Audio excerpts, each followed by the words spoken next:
প্রেম, বিশেষত নারী ও পুরুষের প্রেম বলতেই বেশ একটা দক্ষিণা বাতাস জেগে ওঠে মনে, তাই না?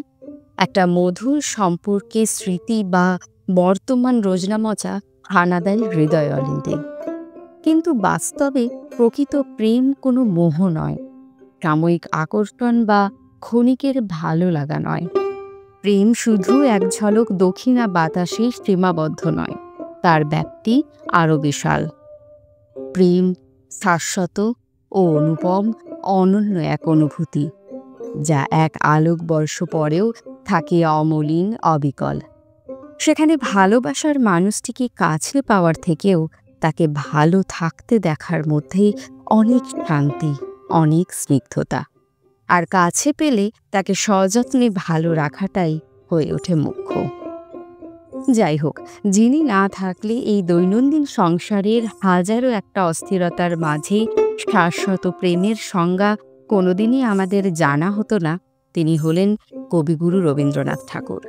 তার বহু প্রেমের কবিতা ও গানের মধ্যে যে কবিতাগুলি সবচেয়ে বেশি আমাদের অন্তরকে স্পর্শ করতে পারে, সেগুলির মধ্যে অন্যতম হল অনন্ত প্রেম। আজকে আমাদের কথা বিথিকা চ্যানেলের কথায় কবিতায় রবীন্দ্রনাথের চতুর্থ পর্বের নিবেদন অনন্ত প্রেম, কবি রবীন্দ্রনাথ ঠাকুর।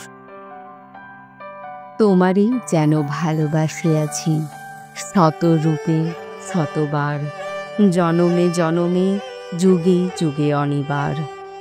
চিরকাল ধরে মুগ্ধ হৃদয় গাঁথি আছে গীতহার, কত রূপ ধরে পড়েছ গলায় নিয়েছ সে উপহার, জনমে জনমে যুগে যুগে অনিবার। যত শুনি সেই অতীতে কাহিনী, প্রাচীন প্রেমের ব্যথা, অতি পুরাতন বিরহ মিলন কথা, অসীম অতীতে চাহিতে চাহিতে দেখা দেয় অবশেষে কালের তিমির রজনী ভেদিয়া তোমারই মূরতি এসে, চিরস্মৃতিময়ী ধ্রুব তারকার বেশে। আমরা দুজনে ভাসিয়া এসেছি যুগল প্রেমের স্রোতে, অনাদিকালের হৃদয়ে উৎস হতে।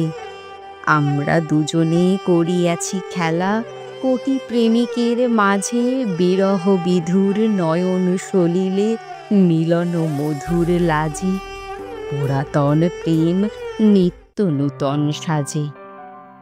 আজি সেই চিরদিবসের প্রেম অবসান লোভিয়াছে, রাশি রাশি হয়ে তোমার পায়ের কাছে। নিখিলের সুখ নিখিলের দুঃখ, নিখিল প্রাণের প্রীতি, একটি প্রেমের মাঝারে মিশেছে সকল প্রেমের স্মৃতি, সকল কালের সকল কবির গীতি।